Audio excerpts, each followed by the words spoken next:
It's been abundantly clear over the last 2 years that Drake has become the industry's sacrificial lamb. The guy can't do anything at all without facing hyper scrutiny from every angle. But this goes a lot deeper than people realize, because there's a reason he was chosen as the target in the first place. And by the end of this video, you're going to see how shockingly exposed their whole plan becomes. And once it all clicks, I promise you that it will be clear as day that this is what we're witnessing on a daily basis. So let's start off with what recently happened that ties into all of this. What's the Dirt's bombshell documentary dropped last Friday, laying out a clear trail that allegedly connects the most high-profile lawsuit against Drake and Stake back to one place: Jay-Z's very own Roc Nation. And the very next night, live on stream, Drake broke his silence and his usual cryptic tendencies and name-dropped Roc Nation directly for the first time. This is a major development in this behind-the-scenes war between Drake and Jay-Z. But what this really reveals goes way, way deeper. And I think I've finally cracked the code on what is actually happening in society when it comes to Drake and the media.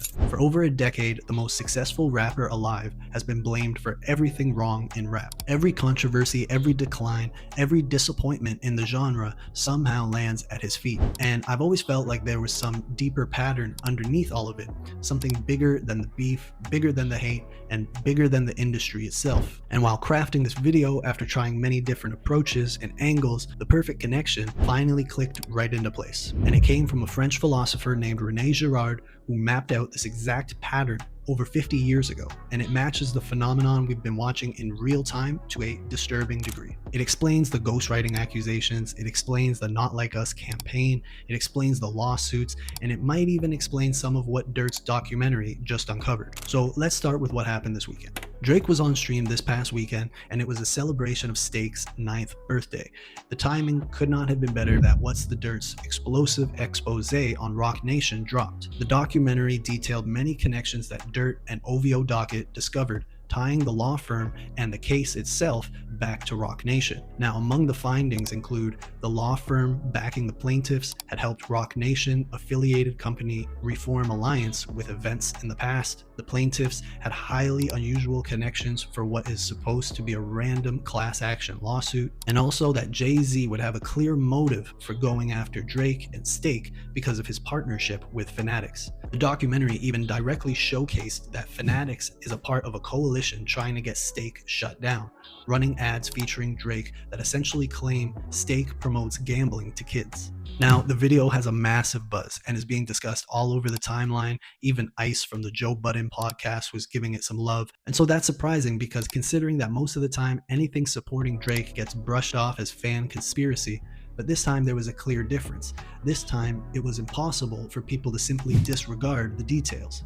The entire trail is documented and can be fact-checked, and there is nothing to really dispute. But the cherry on top later the next night, when Drake made a joke on stream directly referencing the Roc Nation subpoenas. Now, of course, with all this attention, the Drake haters on social media had very little to say in light of What's the Dirt's bombshell documentary. So naturally, the focus shifted the next day to attacking Drake's character over the events of the Stake stream itself, getting angry at who he chooses to associate with, and trying to demean the 20v1 video he did with Kyle from Nelk. All their energy went into disrespecting the women shown in the video and framing Drake's decision to do it as somehow bad for the world. Women who boldly decided to be exactly who they want to be, and many of whom faced brutal online criticism and hate for it. The outrage was delivered packaged and pushed by an algorithm and a commentary economy that profits off of pushing and keeping Drake in your face as something to be mad at. The mob doesn't even form organically, it gets assembled. I also have to point out, does all that not sound familiar? Does that not sound exactly like Drake's experience? The man catches hate for every single piece of information that hits the timeline.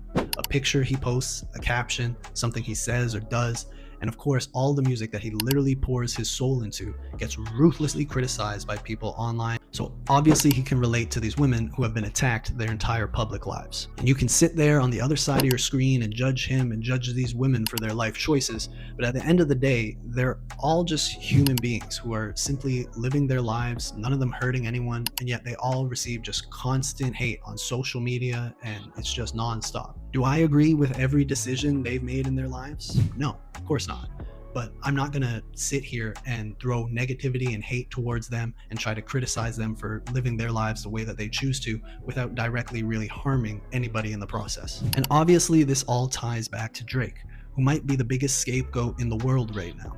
The man has been blamed for everything in rap music for the past 10 years plus, and they are still trying to end him. And here's the thing, this is not new. This has been a core feature of humanity, and it was mapped out perfectly by the French philosopher René Girard, a Stanford professor whose entire life's work in books like Violence and the Sacred and The Scapegoat was dedicated to explaining exactly this kind of pattern. Girard's theory starts with something he called mimetic desire. Humans don't just want things, they want what other people want. We want to copy each other's desires. And when everyone wants the same thing, the same success, the same crown, the same status, that imitation naturally turns into rivalry, and rivalry turns into resentment. In Drake's case, the object of desire is obvious. He's been holding the crown in rap for well over a decade, and every rapper wants what he has.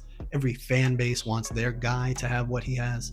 That envy builds and builds inside a community until it reaches a boiling point that Girard calls a mimetic crisis. But here's the terrifying part of the theory. When a community hits that crisis point, it doesn't resolve the tension by looking at itself and how it can fix itself. It resolves it by picking one person, converging on them as a mob, and sacrificing them.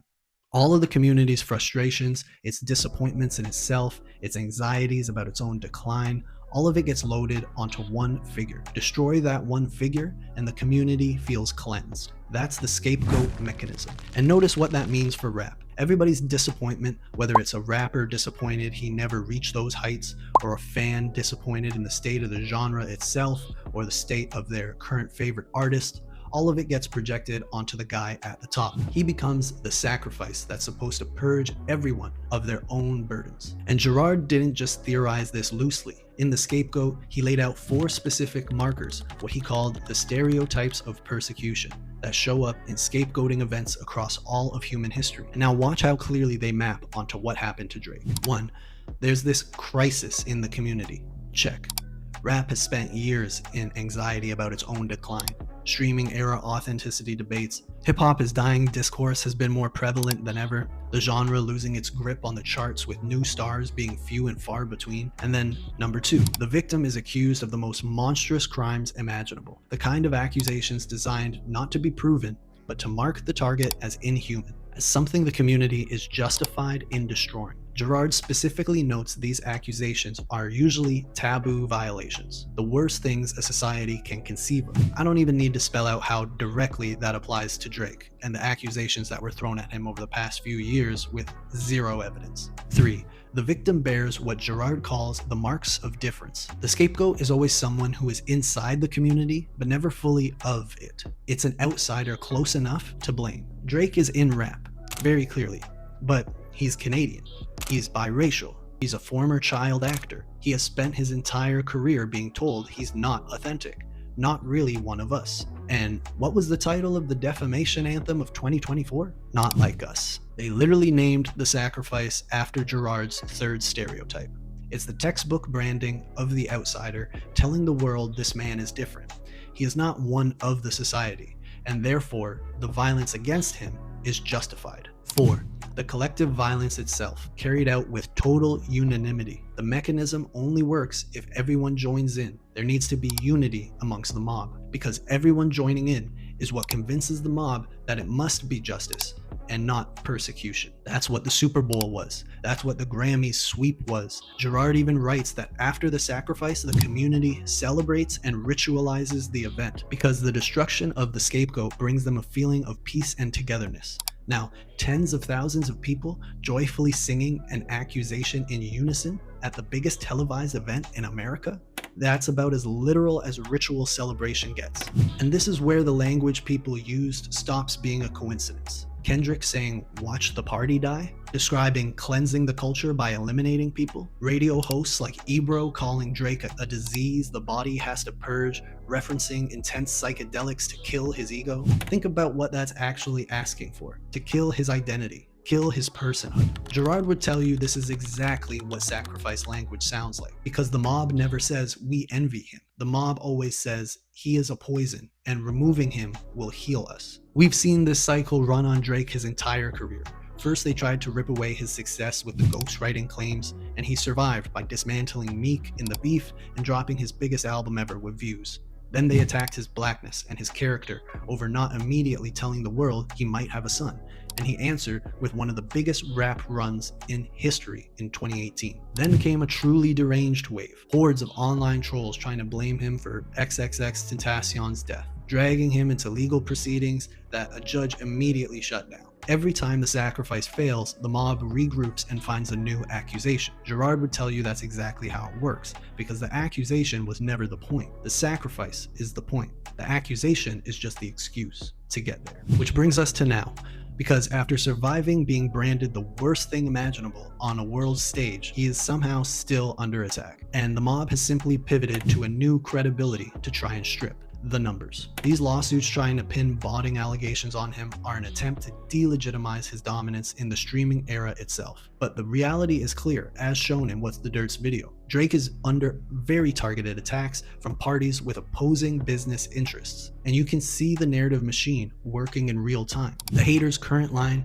is that the albums just dropped came and went. Meanwhile, Iceman has never left the Billboard top 10, 4 weeks at #1 and 11 weeks in the top 10 so far, and the narratives are going even further now. People are trying to blame Rick Ross's low album sales on Drake. YG is trying to deflect his own connection to Drakeo the Ruler's death onto Drake by claiming Drake is funding bad press against him. When the scapegoat mechanism is running, everything becomes his fault. And it's clear as day right now, because a scapegoat isn't chosen by logic. The mob will not stop on its own. And Girard says exactly why. The mob genuinely believes it's pursuing justice. The mechanism only works as long as the participants don't recognize it as scapegoating. And this is where Girard's theory comes full circle in the most poetic way possible. Because Girard argued in Violence and the Sacred that human civilization eventually built one institution specifically designed to break this cycle: the judicial system.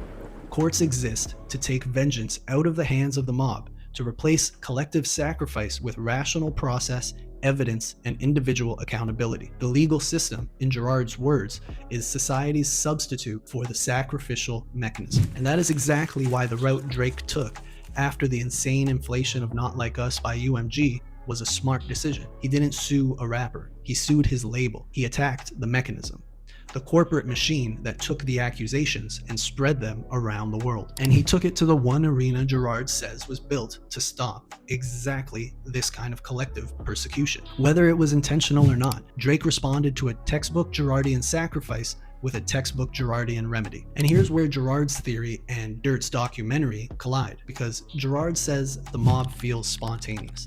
Everyone in it believes they are arriving at the sacrifice on their own, organically, out of genuine conviction. But when you study historical scapegoating events closely, there are almost always instigators, figures standing slightly behind the crowd who benefit from the sacrifice, who point the finger first and let the mob's momentum do the rest. Girard calls the mythology that forms afterward a story told by the persecutors, history written to hide who actually orchestrated the violence. Now, run back through Drake's career with that lens, because the pattern emerges and nobody really wanted to say it out loud until very recently. And a lot of people have already picked up on this, but I'm gonna lay it out here. The ghostwriting accusations.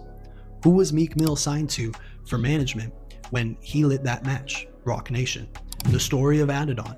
When Pusha T delivered the most vicious personal attack of that beef, what beat was the Story of Adidon rapped over? The Story of OJ, a Jay-Z instrumental.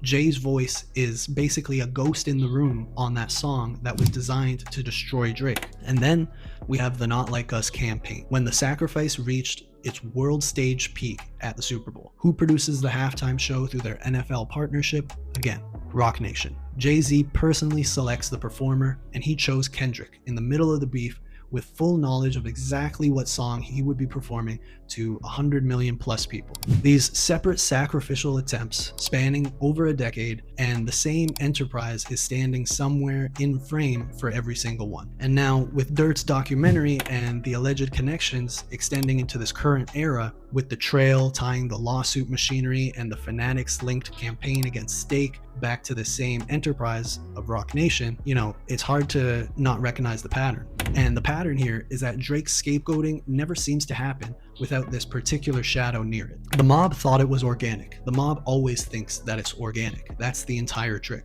And Drake made it clear on stream that he's not done. He warned his enemies to be careful with their reply because the pen isn't dry. The Cold War is over and things are being done out in the open now, and it's clearly made him colder. Now, this might just be the tip of the iceberg for how things go in the Iceman era, because the scapegoat mechanism only survives in the dark. The moment the mob starts to finally recognize what it's doing, that spell breaks, and Girard said so himself. And videos like Dirt's, and hopefully this one, are kind of like the lights coming on and spreading the message that obviously there's some sort of phenomenon going on here that people are not really that aware of. So what do you guys think about all this? When I really came across this connection with Girard's theories and what's happened to Drake over the past few years and is still happening now, it hit me like an avalanche. I don't really know if I've even processed it fully. I would love to hear your thoughts on this. I hope it didn't go over too many people's heads, but you know I like to take on these big ideas and criticisms and narratives and just put it in perspective of a historical context and also a societal context. I love to look into some philosophical theories that apply to all this stuff. So definitely subscribe if you made it this far. Drop a comment, let me know what you think, and stay tuned for the next one because we're going to be taking on more big narratives like this, discussing recent events, breaking down more content, and all sorts of music related stuff as it comes up. Obviously with the focus on Drake because that's the #1 topic in hip hop these days. As much as they hate it, man. Just, it is what it is. Anyways, I appreciate everybody, man. Salute, much love. Salute to What's the Dirt and OVO Docket. Those are my guys. And I appreciate everybody's support, for real. Salute.